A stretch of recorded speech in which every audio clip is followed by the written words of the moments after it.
From Dhaka, this is Tahmeena Nupur and you are watching BSS News.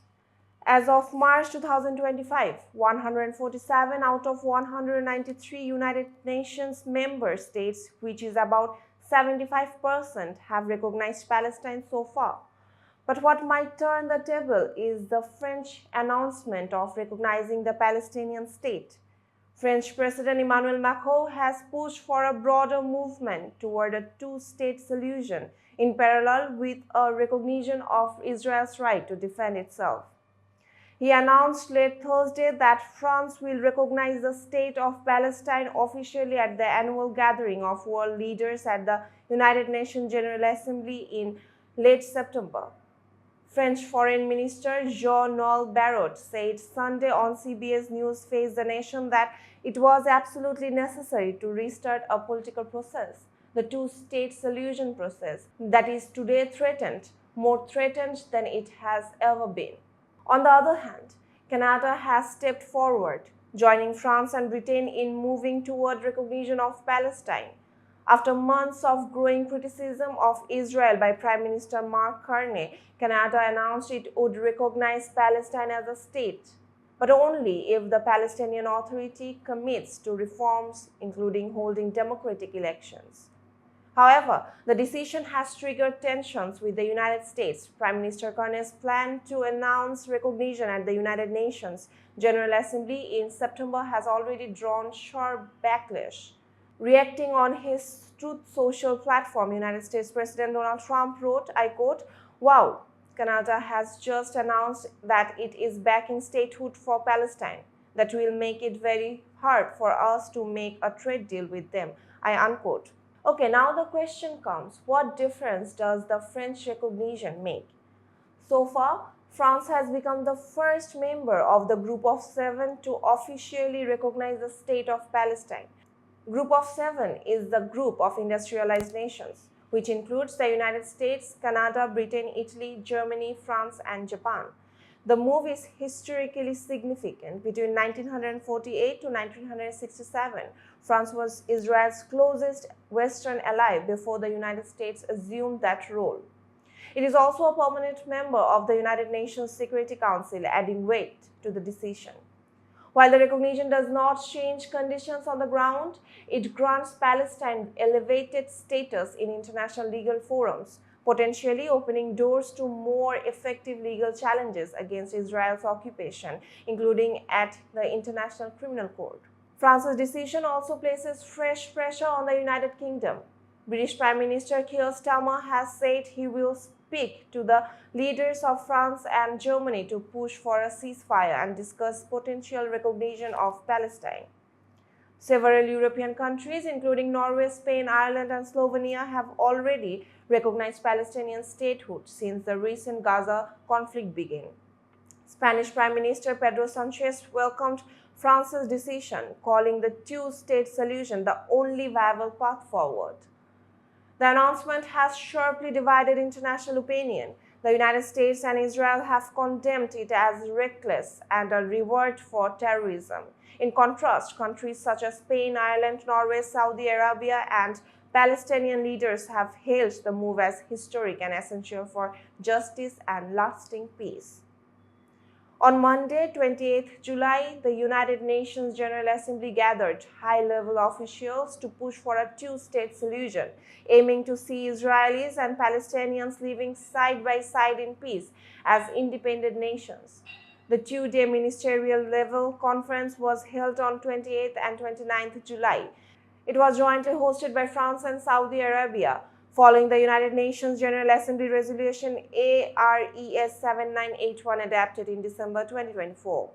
Bangladesh's Foreign Affairs Advisor Mohammad Tauhid Hossain joined the conference. At the United Nations Conference in New York, Tauhid Hossain strongly called for an immediate and unconditional ceasefire in Gaza and accountability for crimes against Palestinians. He described the situation as one of the gravest genocides of our time and urged urgent global action.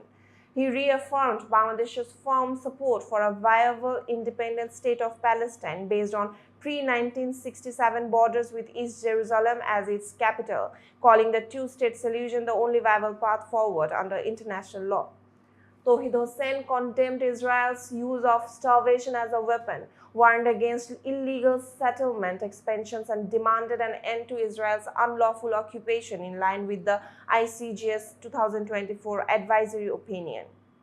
He welcomed the Arab Islamic Initiative for Gaza's reconstruction and announced Bangladesh's readiness to join United Nations-led rebuilding efforts. He also urged for strengthening the United Nations Relief and Work Agency for Palestine and ensuring unhindered delivery of aid. So now the question is, what is the two-state solution? The two-state solution is a proposed framework to resolve the long-standing Israeli-Palestinian conflict by establishing two independent states, Israel and Palestine, coexisting side by side. So now let's look into the historical context for a better understanding. The roots of the conflict trace back to British-ruled Palestine, where tensions rose between the local Arab population and Jewish migrants who arrived fleeing persecution in Europe, also citing biblical ties to the land. In 1947, the United Nations proposed a partition plan to divide the land into separate Jewish and Arab states with international control over Jerusalem. Jewish leaders accepted the plan, which allotted them 56% of the territory, while the Arab League rejected it. Following the declaration of the State of Israel on 14 May 1948, 5 Arab nations attacked. The war ended with Israel expanding its control to 77% of the territory. Around 7 lakh Palestinians fled or were expelled, becoming refugees in neighboring countries and regions. In 1967, Israel captured the West Bank, including East Jerusalem and Gaza during the Six-Day War. Since then, the most Palestinians have lived under Israeli occupation or as refugees, with a small minority holding Israeli citizenship. So what is the two-state vision? The two-state solution is a proposed framework to resolve the Israeli-Palestinian conflict by creating two separate nations, Israel for the Jewish people and Palestine comprising the West Bank and Gaza Strip for the Palestinian people. In 1993, the Oslo Accords marked a significant step toward the goal as Israel and Palestinian Liberation Organization (PLO) agreed to work toward a two-state outcome, leading to the creation of a Palestinian Authority as an interim governing body. So what might a two-state Palestine look like? Under such a plan, Palestine would include Gaza and the West Bank, linked by a corridor through Israeli land. The Geneva Accord outlines key principles: a demilitarized Palestinian state, Jewish neighborhoods in Jerusalem as Israel's capital, Arab neighborhoods as Palestine's. Israel retains key settlement blocks offset by land swaps. Jewish settlers in Palestinian territory would be relocated. This aims to preserve Israel's Jewish democratic identity while fulfilling Palestinian aspirations for statehood.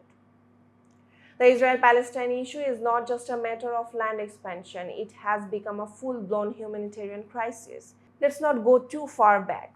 Just consider the last 20 months. Since 7th October 2023, over 59,000 Palestinians have been killed and more than 143,000 injured in Gaza, according to the United Nations Office for the Coordination of Humanitarian Affairs (OCHA), citing the Gaza Ministry of Health.